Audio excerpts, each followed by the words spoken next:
The room was spinning. That's all I remember.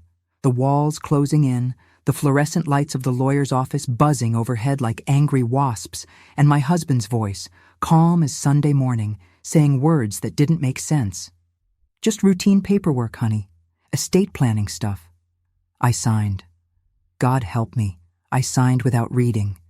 And 3 days later, when I finally opened that manila envelope thinking it was insurance forms, I saw the words, "Petition for Dissolution of Marriage," stamped across the top in cold, official letters. 42 years. 42 years reduced to a stack of legal documents I'd signed myself out of existence with. But I'm getting ahead of myself. Let me take you back 3 months, to when I still believed my life was exactly what it appeared to be.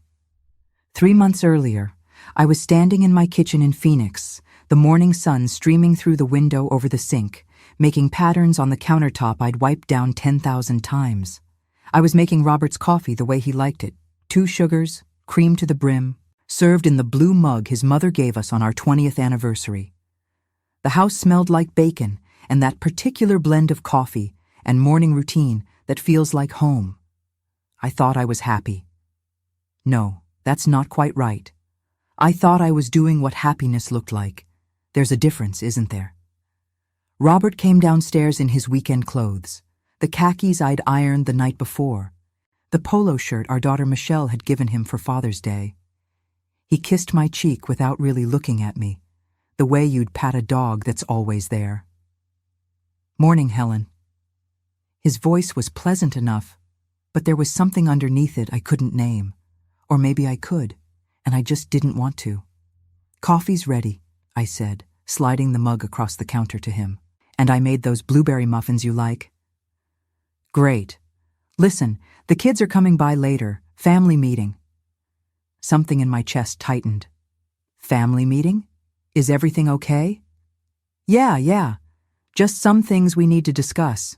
Estate planning, mostly. You know, getting our ducks in a row while we're still sharp." He smiled when he said that last part, but it didn't reach his eyes. I noticed that. I did.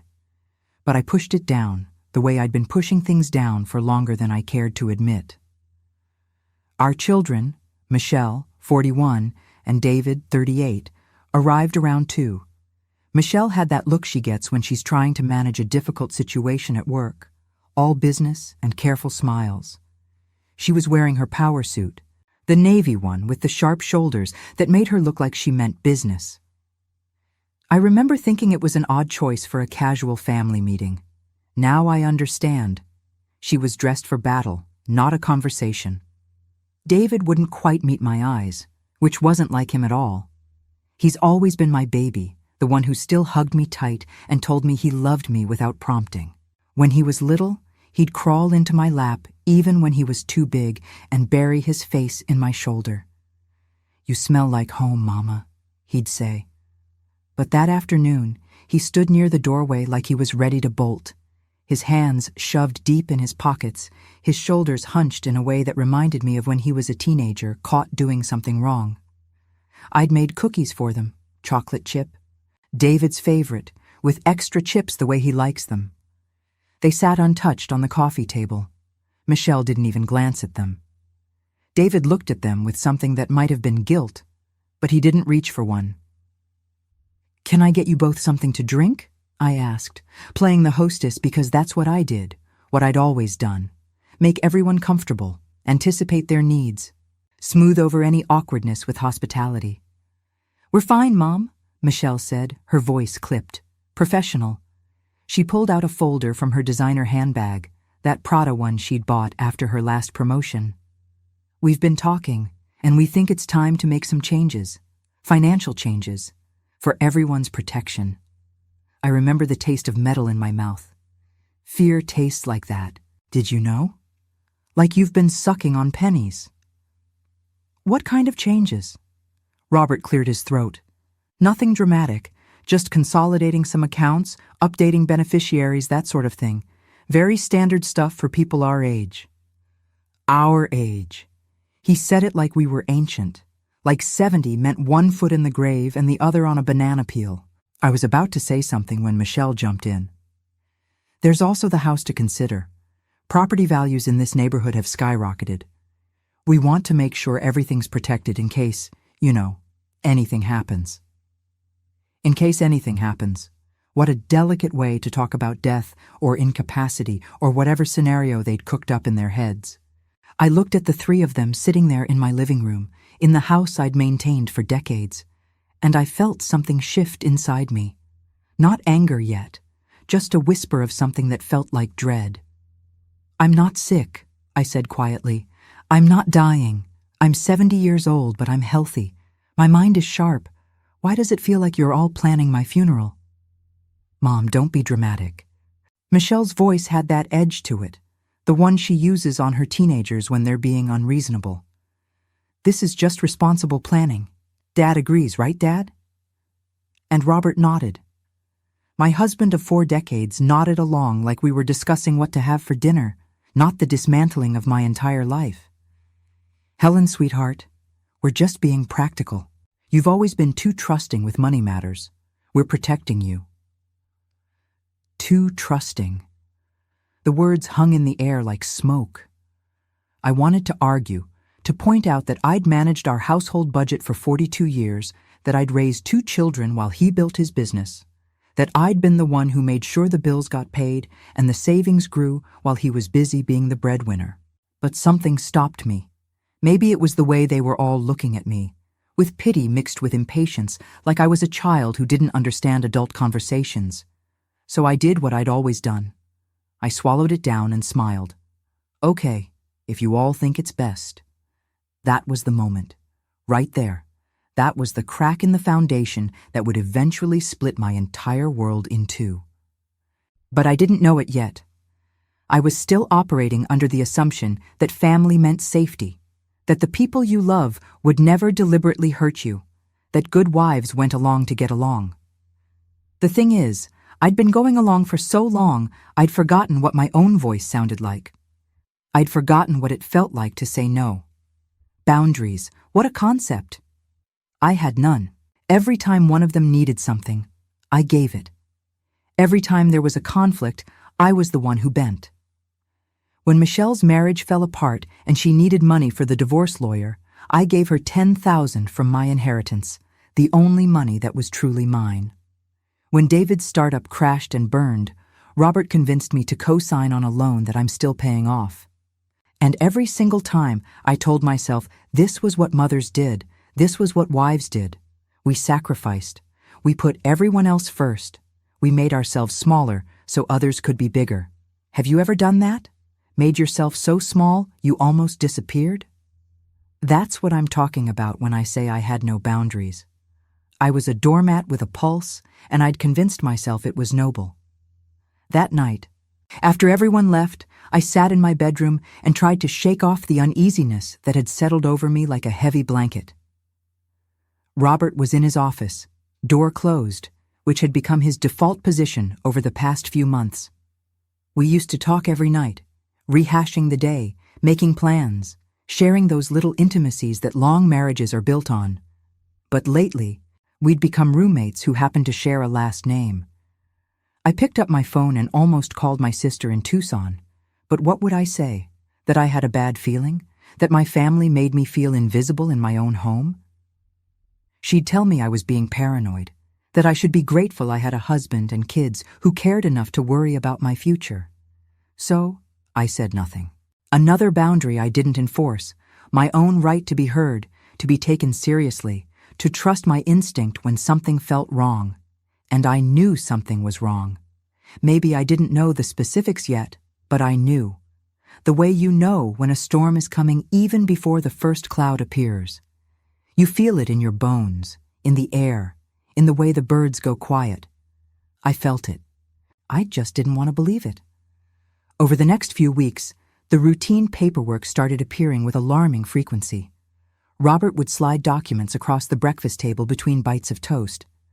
"Just sign here, honey, transfer of property stuff, making sure the kids are protected if anything happens to us." Michelle would email me forms with urgent subject lines and minimal explanation.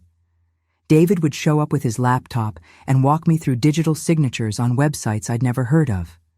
And every single time, I'd hesitate for just a second before signing, that little voice in my head screaming, "Stop! Read it! Understand it first!" But I didn't listen. I signed. Because that's what I'd been trained to do. Trust them, defer to them, assume they knew better. Looking back now, I want to shake that version of myself.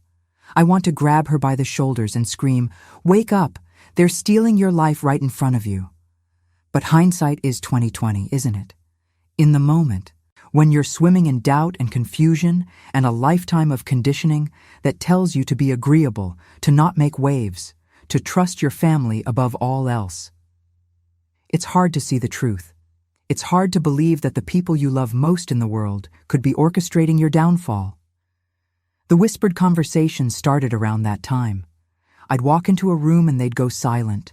I'd pick up the phone extension and hear Michelle's voice before she quickly said, "Oh, I'll call you back," and hung up. David started avoiding me altogether, making excuses about being busy with work, with friends, with anything that wasn't sitting across from his mother and looking her in the eye. And Robert, my Robert, who I'd built a life with, who I'd stood beside through bad business years and good, through raising children and burying parents and navigating all the mundane and extraordinary moments that make up a marriage, he started sleeping in the guest room. "Back problems," he said when I asked, "Don't want to keep you awake with my tossing and turning." But his back had been fine. I'd seen him lifting heavy boxes just days before, carrying in groceries without so much as a grimace. It was another lie in a growing pile of lies, and I was starting to suffocate under the weight of them. I blamed myself. That's what I do, what I've always done. When things go wrong, I turn the microscope inward and examine every flaw, every mistake, every way I might have contributed to the problem. Maybe I'd been too clingy. Maybe I complained too much. Maybe I wasn't interesting enough anymore, not young enough, not relevant enough. Maybe I'd become one of those boring old women who only talked about grandchildren and recipes and the good old days. Had I lost myself so completely in being a wife and mother that there was nothing else left?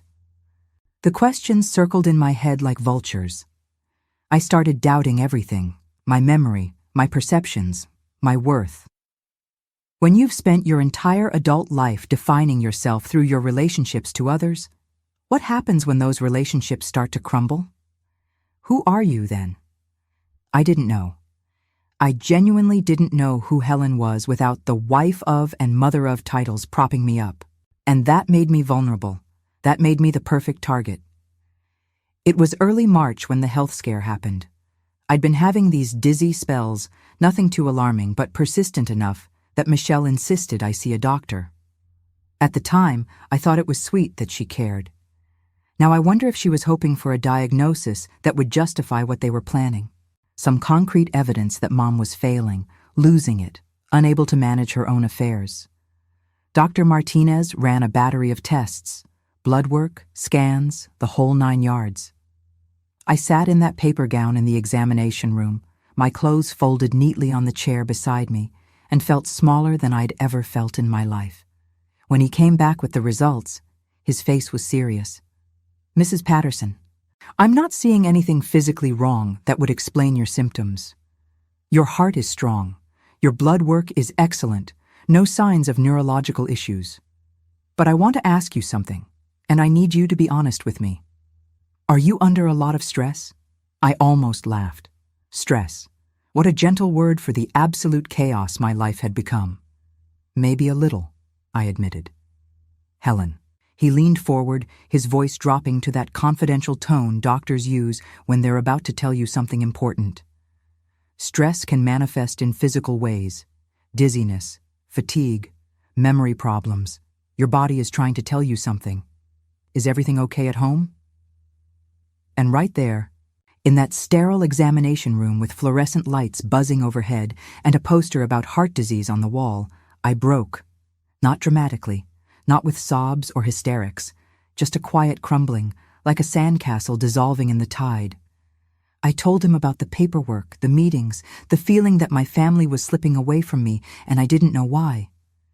I told him about doubting myself, about feeling invisible in my own home, about signing documents I didn't understand because I was afraid to question them. Dr. Martinez listened without interrupting. When I finished, he was quiet for a long moment. Then he said something I'll never forget. "Helen, what you're describing sounds like financial exploitation. It's more common than you'd think, especially among older adults. And 90% of the time, it's committed by family members." The room tilted. I gripped the edge of the examination table to steady myself. No, my family wouldn't. They're just trying to help. They said it was for my protection. That's what they always say. His voice was gentle but firm. "I'm not making accusations, but I think you need to be very careful. Get copies of everything you've signed. Consult with a lawyer independently, not one your husband or children recommend. Protect yourself, because if what you're describing is what I think it is, you're in phase 4 of elder financial exploitation. That's when the caregiver or family member starts emptying accounts and transferring assets. And once that happens, it's very hard to get it back." I left that appointment in a daze. The drive home was a blur. I remember pulling into the driveway and sitting in my car for 20 minutes, just staring at my house. This beautiful desert modern home we'd bought 15 years ago that I decorated and maintained and filled with memories. Was I about to lose it? Had I already lost it without even knowing? That night, I did something I'd never done before. I went into Robert's office while he was out playing golf, and I looked through his files. My hands were shaking so badly I could barely hold the folders, but I kept going, driven by something that felt like survival instinct finally kicking in after years of dormancy. The office smelled like his cologne and leather, a smell that used to mean comfort, and now just made my stomach turn. His desk was immaculate, as always. Robert was a man who valued order, control. Every pen in its place, every file labeled and organized. I started with the obvious places, the filing cabinet, the desk drawers. Nothing in the front. Of course not. He was smarter than that. I sat in his chair, and it felt like sitting in a stranger's seat. How many hours had he spent here, planning my downfall while I was downstairs making his dinner? The thought made me physically ill, but I pushed through it. The bottom drawer was locked. I'd never noticed that before. Why would I? I'd never had reason to snoop in my own husband's office, but now that lock felt like a neon sign pointing to secrets. I found the key taped under the center drawer. Amateur hour, Robert. My hands were steadier now, fueled by a cold determination that surprised even me. When I opened that drawer, the world tilted sideways. What I found made my blood run cold. Transfer of property deeds with my signature. Signatures I remembered signing, but forms I'd been told were for estate planning, not property transfers. I held one up to the light, reading the fine print I'd never bothered to read before. Helen Margaret Patterson hereby transfers all rights, title, and interest. The words blurred as tears threatened, but I blinked them back. No. No more crying. This was time for clarity. Bank statements showing accounts I didn't know existed, funded with money that should have been in our joint savings. I traced the numbers with my finger. 50,000 here, 75,000 there. Money I'd helped earn, helped save, now hidden in accounts with only Robert's name attached. The dates on the statements went back months. This wasn't a recent decision. This was systematic, methodical theft. Then I found the emails. Printed out, filed neatly in a folder labeled Property Management, as if I was property to be managed. I started reading, and with each page, a piece of my heart turned to stone. Email exchanges between Robert and Michelle discussing the Helen situation, like I was a problem to be managed rather than a person to be respected. "Dad, we need to move faster on this. Mom's been asking questions about the bank statements." Michelle's words, dated 2 months ago. Robert's response, "Don't worry, I'll handle her. She always backs down eventually. Just need to keep up the pressure about her memory issues." My memory issues. I didn't have memory issues. But they'd been planting that seed for months, hadn't they? Are you sure, Helen? Don't you remember we talked about this? You're getting forgetful, honey. A systematic gaslighting campaign designed to make me doubt my own mind so I'd be easier to control. Another email, this one from David. I don't feel good about this. Are we sure this is necessary? At least one of my children had a conscience. But Robert's reply crushed that small hope. Trust me, son. Your mother will be fine. We're protecting the family assets from her poor financial decisions. This is for everyone's good, including hers. My poor financial decisions. I'd never made a poor financial decision in my life. I'd been the one who balanced our checkbook, who clipped coupons during the lean years, who made sure we stayed within budget while Robert's business was struggling. And now, I was being painted as incompetent to justify theft. And there, tucked in the back of his bottom drawer, a copy of divorce papers, drafted, reviewed, ready to file, just waiting for the right moment. I pulled them out with numb fingers and read through them with growing horror. Irreconcilable differences. No-fault dissolution. Legal language that made the end of a 42-year marriage sound clinical, easy, inevitable. But it was the financial section that truly devastated me. He'd already calculated everything, how the assets would be divided, what I'd get in the settlement. Spoiler alert, it wasn't much. Most of the valuable assets had already been protected through those transfers I'd unknowingly signed. The house? In a trust controlled by him and the kids. The retirement accounts? Mostly moved. The investments? Restructured so my name was nowhere to be found. If I'd signed those divorce papers like he'd planned, if he'd slipped them in among other routine paperwork and I'd signed without reading like I always did, I would have ended up with almost nothing. Maybe enough for a small apartment and basic expenses.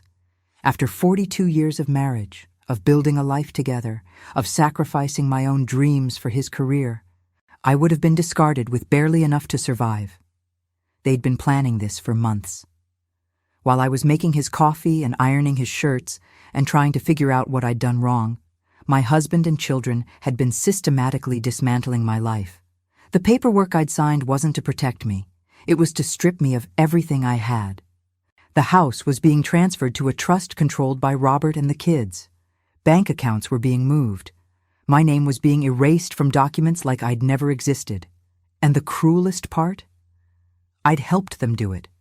I'd signed every form they put in front of me, too trusting or too stupid or too well-trained in being agreeable to ask questions, to demand explanations, to protect myself. I stood in Robert's office, surrounded by evidence of my own betrayal, and something inside me shifted. The sadness I'd been carrying around like a heavy coat fell away, replaced by something cold and clear and absolutely furious. This wasn't grief anymore. This was rage.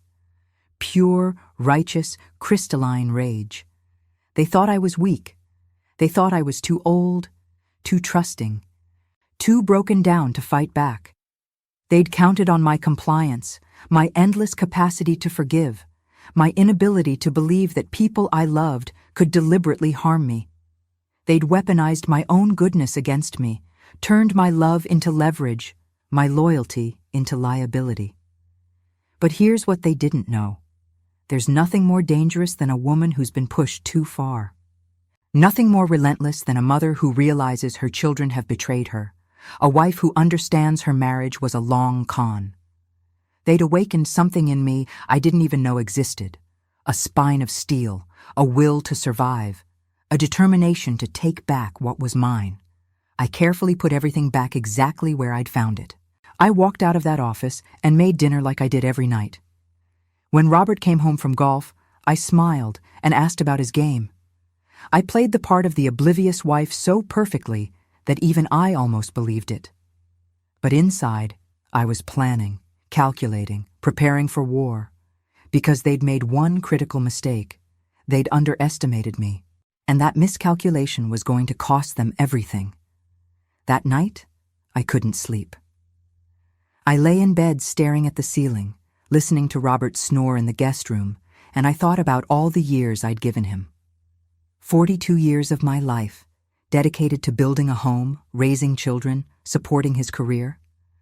I thought about the dreams I'd deferred, the opportunities I'd turned down, the parts of myself I'd buried to be the perfect wife. I'd put him through business school by working 2 jobs. I'd moved across the country 3 times for his career advancement. I'd managed his mother's illness and death while he was too busy with work to handle it himself. I'd been his secretary, his cheerleader, his therapist, his maid, his emotional support system. And this was my reward. Divorce papers hidden in a drawer, my signature forged or coerced on documents that stripped me of my own assets, my children turned against me by a man who'd spent decades painting himself as the reasonable parent and me as the emotional, irrational one. But I wasn't irrational. I was seeing clearly for the first time in years, and what I saw was a conspiracy so methodical, so carefully orchestrated, that it had to have been in the works for a long time. This wasn't a sudden decision. This was a long game, played expertly, with me as the unwitting pawn. The next morning, I called my childhood friend Margaret, a woman I'd known since 3rd grade who happened to be a retired paralegal.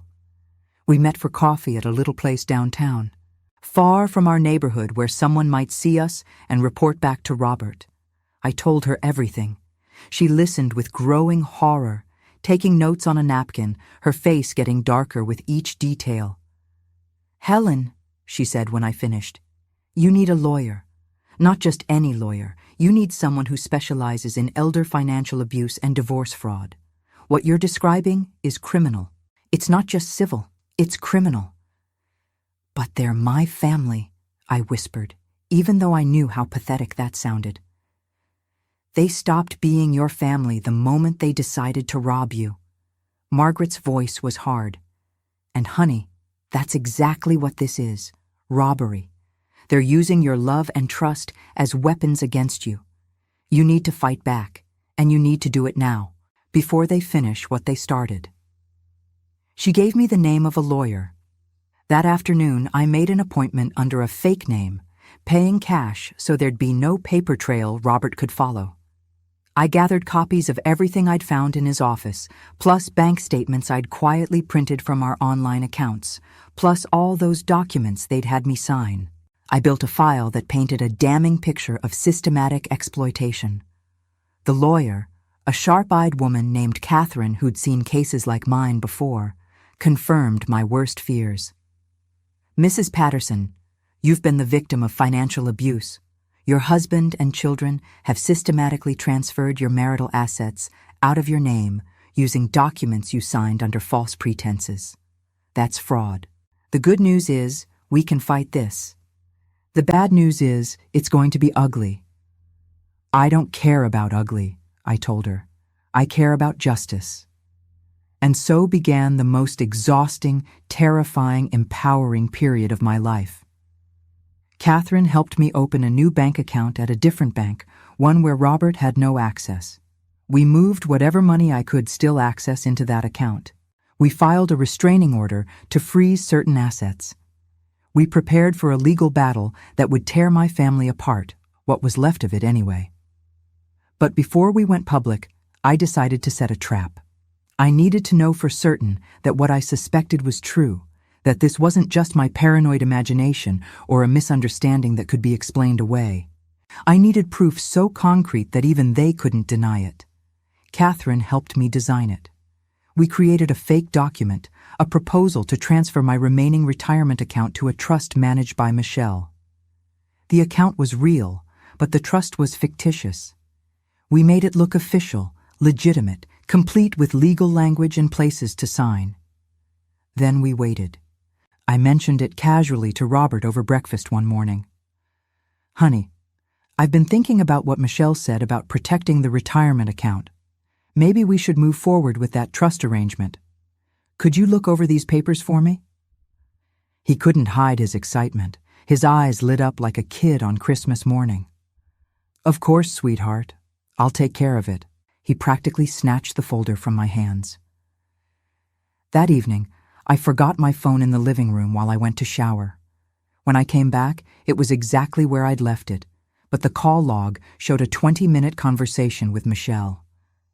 Gotcha. The next day, David called me. Mom, I heard about the retirement account. That's really smart, really responsible. I'm proud of you for thinking ahead. Proud of me. He was proud of me for signing away the last money I had in my own name.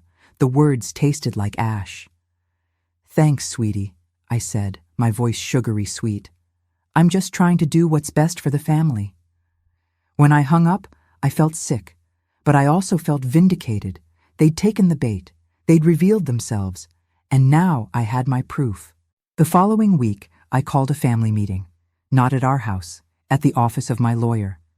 I told them it was about the retirement account trust, that we needed to finalize some paperwork with a notary. They all showed up, eager and ready to strip me of the last financial security I had. I got there early, sitting in Catherine's office, with my hands folded in my lap, trying to keep my breathing steady. I'd barely slept in days. Every time I closed my eyes, I saw their faces, my children, my husband, and felt that knife of betrayal twist deeper. But I couldn't fall apart yet. I needed to be strong for just a little longer. Are you ready? Catherine asked me, her hand on my shoulder. She was wearing her armor too, a sharp gray suit, her hair pulled back severely. Her expression professional, but not unkind. She'd been through this before with other clients. She knew what I was about to face. I don't know, I admitted. How do you prepare to confront the people who are supposed to love you most in the world? You remember why you're doing this, she said simply.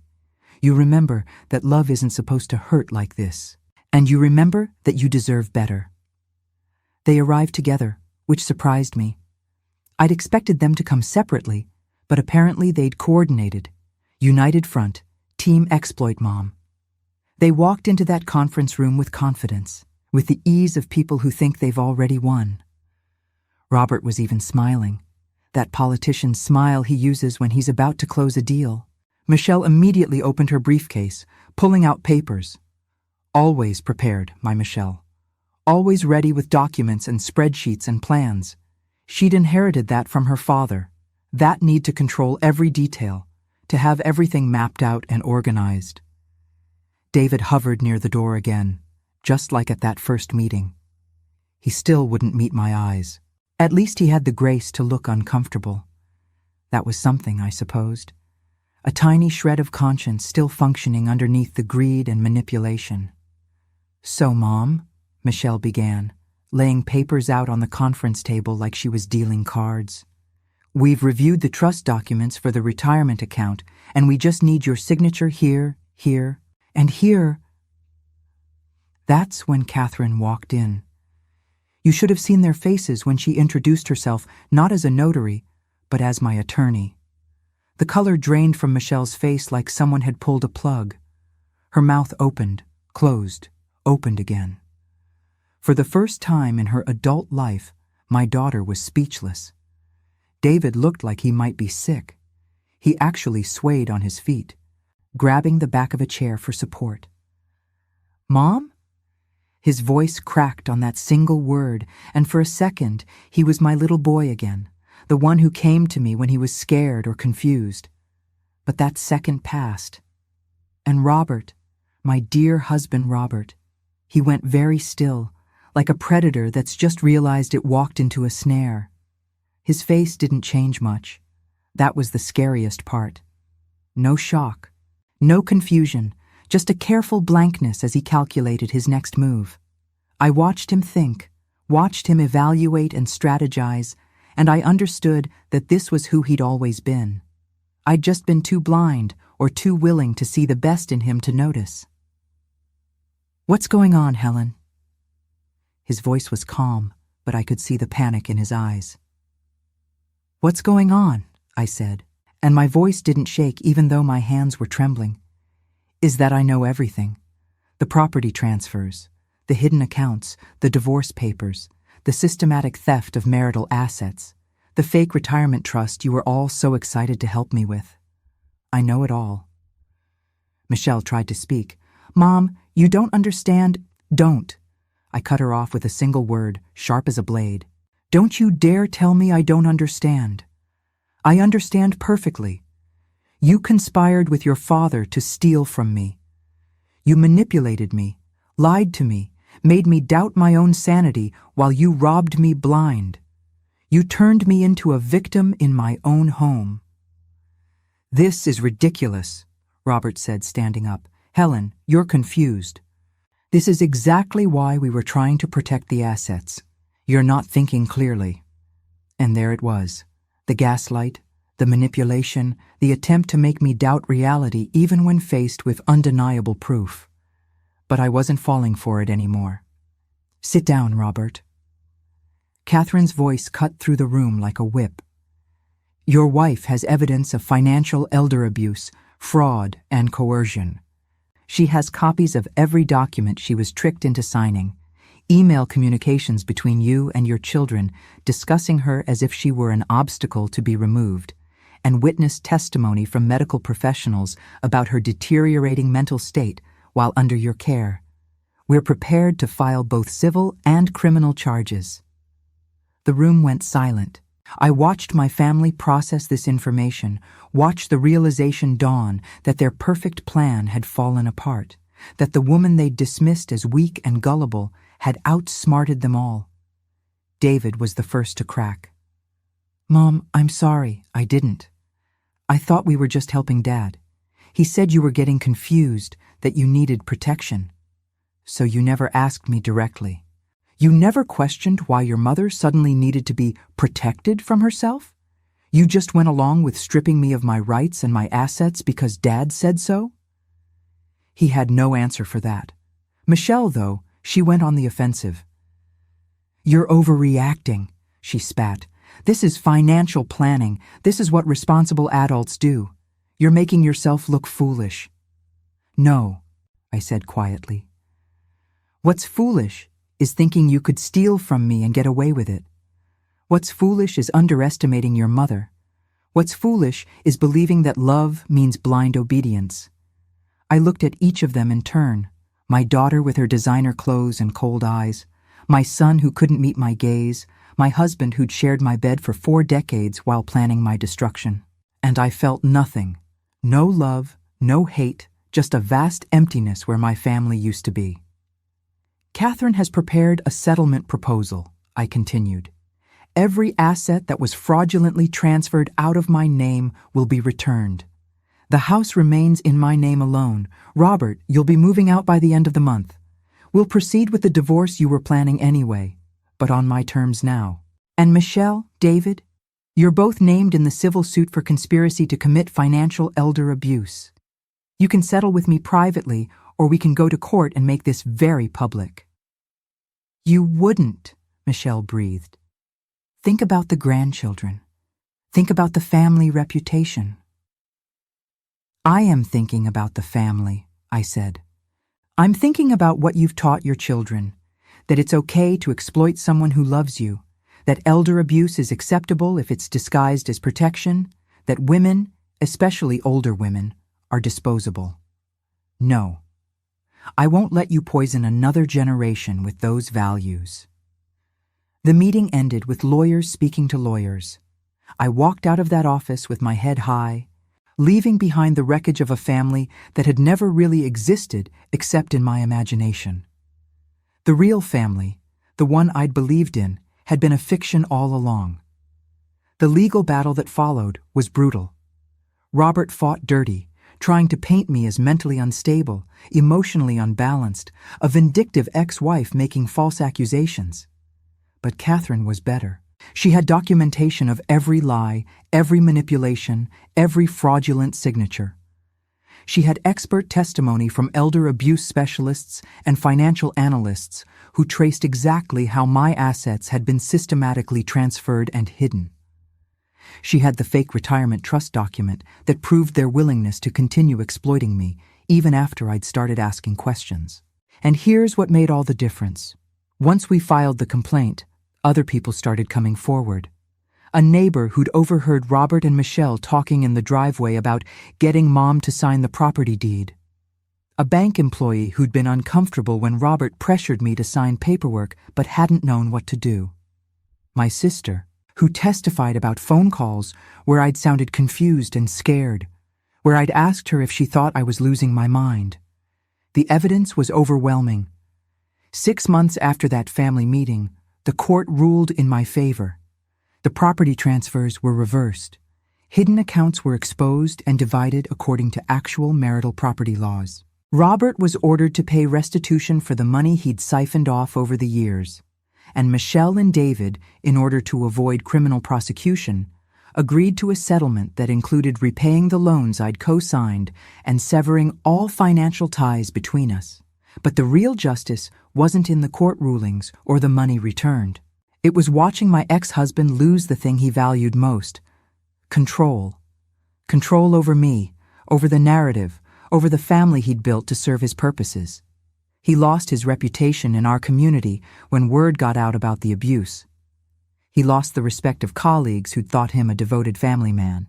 He lost the house, the security, the comfortable retirement he'd been planning to fund with my assets.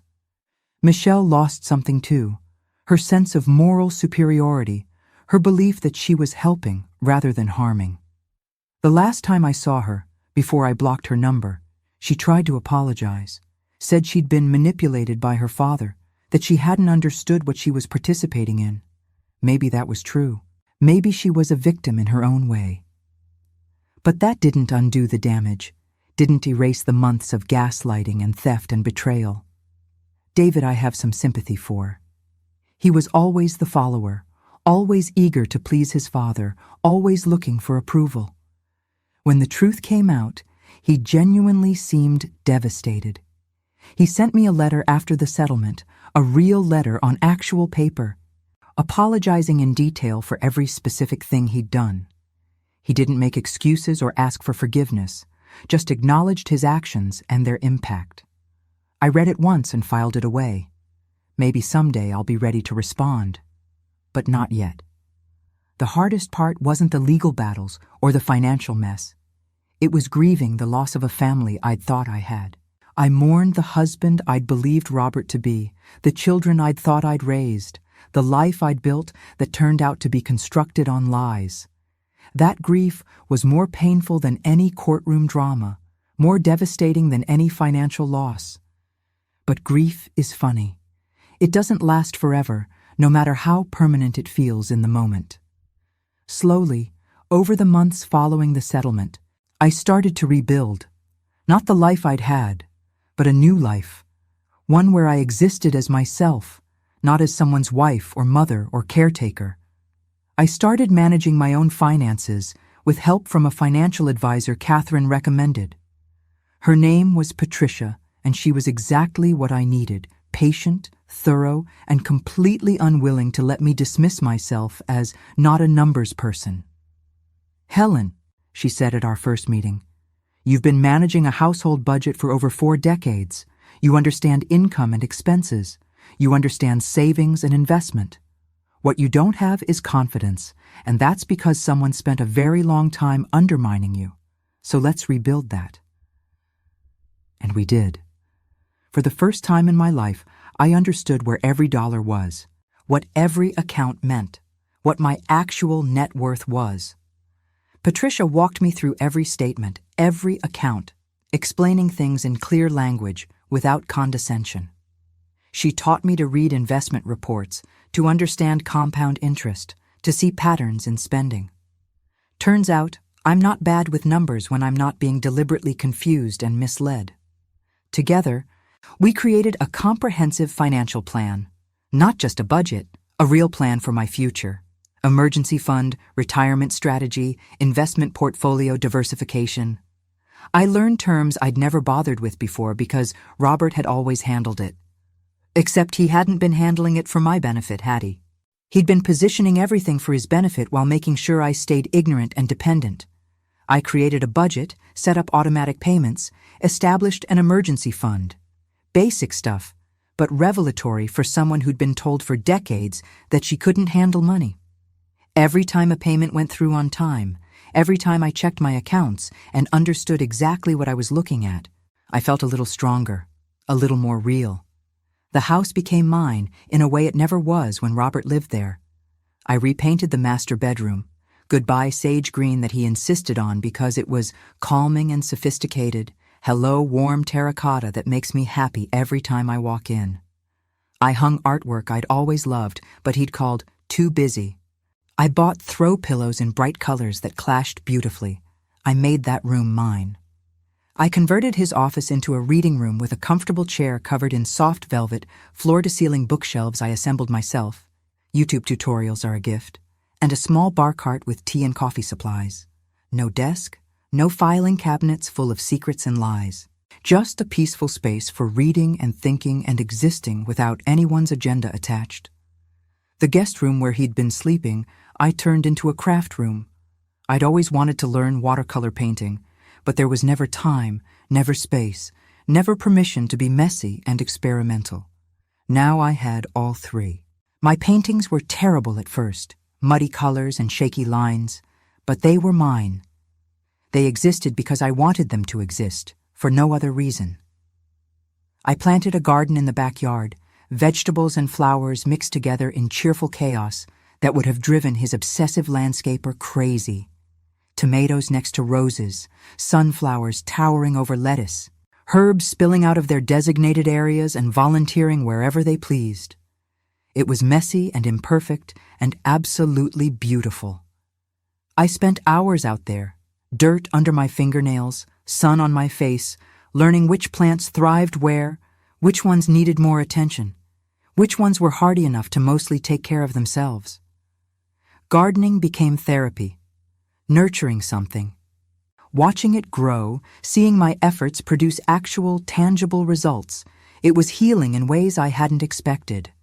I made new friends, or maybe I should say I reconnected with old friends I'd let drift away over the years. Margaret and I have coffee every week now, sometimes twice a week if we're being honest. We talk about everything: books, politics, the ridiculous things our bodies do as we age, the freedom of not giving a damn what people think anymore. She introduced me to her circle of friends, women who'd lived full, complicated lives and weren't afraid to talk about them. Women who laughed loudly in restaurants and didn't apologize for taking up space. I joined a book club at the library, not the stuffy kind where everyone's afraid to say they didn't like the book, the real kind, where we drink wine out of paper cups and sometimes spend more time talking about our lives than the novel we were supposed to read. These women became my tribe. They celebrated my small victories, learning to check my oil, filing my own taxes, telling a pushy salesman no, like they were major achievements, and maybe they were. I started volunteering at a women's shelter, helping other women navigate the legal system and recognize signs of financial abuse. Turns out my experience, as painful as it was, made me uniquely qualified to help others. The first time I sat across from a woman who was telling me about her husband controlling all the money, who was doubting herself and wondering if she was overreacting. I saw myself so clearly it hurt. But I also saw a chance to give her what I'd needed: validation, information, and a roadmap out. "You're not crazy," I told her, holding her hand across the table. "You're not paranoid, and you're not alone. What you're describing is abuse, and there are people who can help you fight back." Her tears, her gratitude, the way she squeezed my hand like I was a lifeline, that meant more to me than 42 years of being told I was a good wife ever had. And I started dating. Not seriously, not looking for a replacement husband or a happily ever after. Just enjoying male company on my own terms, for my own pleasure. Dinner, movies, conversation with someone who doesn't have a secret agenda. There's a retired teacher named Frank who takes me to the symphony. A widower named George who shares my love of hiking. A divorced engineer named Tom who makes me laugh until my sides hurt. None of them are the love of my life, and that's perfect. I'm the love of my life now. They're just pleasant company along the way. The first time I went on a date after the divorce, I was terrified. I stood in front of my closet for an hour, trying to decide what to wear, feeling like a teenager again, but without the teenager's confidence. What if I didn't know how to do this anymore? What if I was too old, too damaged, too complicated? But Frank showed up with flowers, daisies, because I'd mentioned once that they were my favorite, and treated me like I was interesting, valuable, worth listening to. We talked about music and travel and books. He asked my opinion and actually listened to the answer. He didn't try to manage me or fix me or diminish me. It was so simple and yet so revolutionary. This is what it's supposed to feel like, I thought. This is what respect looks like. I'm not looking to get married again. Once was enough, thank you. But it's nice to know I'm still capable of connection, of attraction, of enjoying someone's company without losing myself in the process. It's nice to date with boundaries, to say no without guilt, to leave when I'm ready instead of staying because someone else wants me to.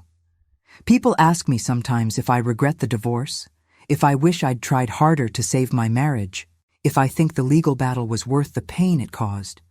And I tell them the same thing every time.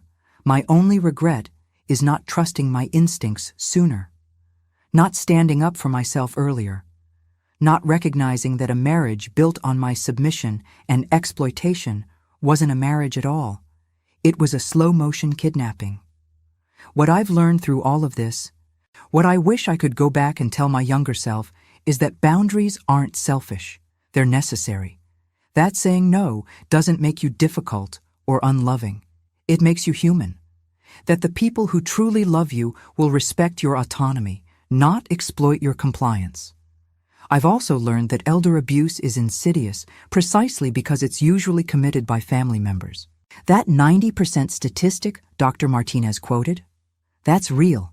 According to the National Council on Aging, approximately 1 in 10 Americans aged 60 and older have experienced some form of elder abuse, and financial exploitation is the most common type. But only 1 in 24 cases ever gets reported because victims are ashamed, scared, or, like I was, unable to believe their own family could hurt them. So let me be very clear about something. If you're reading this and something feels wrong in your life, if someone is pressuring you to sign documents you don't understand, if you're being told you're too old or too confused to manage your own affairs, if your access to your own money is being restricted, if you're being isolated from friends or independent advisors, trust that feeling. You're not paranoid. You're not overreacting. You're not losing your mind. Get help. Call Adult Protective Services. Talk to a lawyer independently, one you find yourself, not one your family recommends. Consult with a financial advisor. Tell a doctor what's happening. Break the silence that allows abuse to continue. And if you're younger, if you have aging parents or relatives, be aware of the warning signs. Is someone pressuring them to change legal documents? Are accounts being moved or consolidated without clear explanation? Is one family member suddenly managing all the finances? Is your loved one becoming isolated or confused? These are red flags that demand investigation, not dismissal. Financial elder abuse isn't just about money. It's about power and control and the systematic stripping of a person's autonomy. It's about treating human beings like assets to be managed or obstacles to be removed. And it's becoming more common as our population ages and wealth transfers between generations become more significant. The legal system has tools to fight this abuse, but those tools only work if victims or witnesses speak up. Silence protects abusers. Speaking out, even when it's terrifying, even when it means confronting people you love, is the only way to stop the cycle. I think about my life now. Living in my own space, managing my own money, making my own decisions without seeking permission or validation from anyone. And I feel something I haven't felt in years. Peace. Real peace, not the fake serenity of compliance. This is the peace that comes from knowing yourself, respecting yourself, protecting yourself. Do I still have moments of sadness? Of course. I think about holidays I'll spend alone, grandchildren I may never see again, the family photos that now feel like evidence of a crime rather than cherished memories. I think about the 42 years I gave to a man who saw me as an asset to be managed and eventually liquidated. That loss is real and permanent. But I also have moments of joy that are entirely my own. Mornings where I drink my coffee however I like it without making anyone else's first. Afternoons in my garden, dirt under my fingernails and sun on my face. Evenings, reading books I choose, watching shows I enjoy, existing in my space without performing for anyone. I have my life back. Not the life I thought I was building all those years, but something better. A life that's actually mine. And that's worth every difficult moment, every painful revelation, every exhausting court hearing. So here's what I want you to take away from my story. You are never too old to start over. You are never too invested in a relationship to leave when it becomes toxic. You are never obligated to sacrifice yourself for people who don't respect you. And you are never, ever alone if you're willing to reach out for help. What happened to me was a betrayal, yes. But it was also a liberation. It forced me to become strong in ways I didn't know I needed to be. It taught me that survival isn't just about enduring. It's about reclaiming, rebuilding, refusing to be diminished by people who underestimated you. I'm 72 years old now.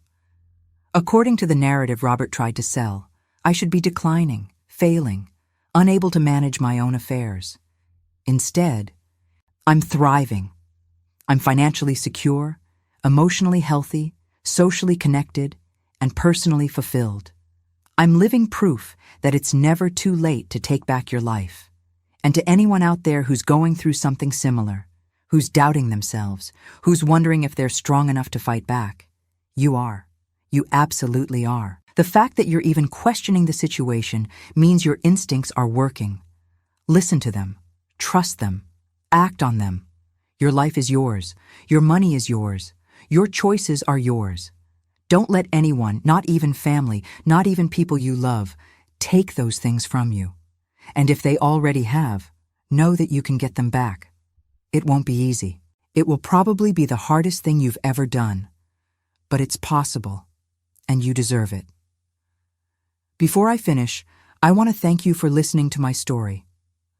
I know it's long, and I know parts of it were hard to hear. But if even one person recognizes themselves in my experience and decides to take action, then sharing all of this was worth it. Thank you for staying with me until the end. I'd love to know where you're watching from and what time it is there.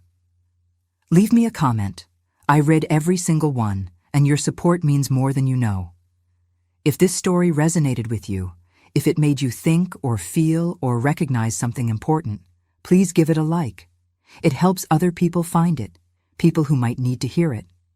I have other stories about rebuilding after betrayal, about recognizing red flags in relationships, about finding yourself after losing everything. If you want to hear more, make sure to subscribe. There's a whole community of us here, supporting each other, sharing our experiences, refusing to be silenced. And if you or someone you know is experiencing elder abuse, please don't wait. Reach out to Adult Protective Services. Call the Elder Care Locator at 1-800-677-1116 or contact a local elder law attorney. Help is available. You don't have to fight alone. What would you have done in my place?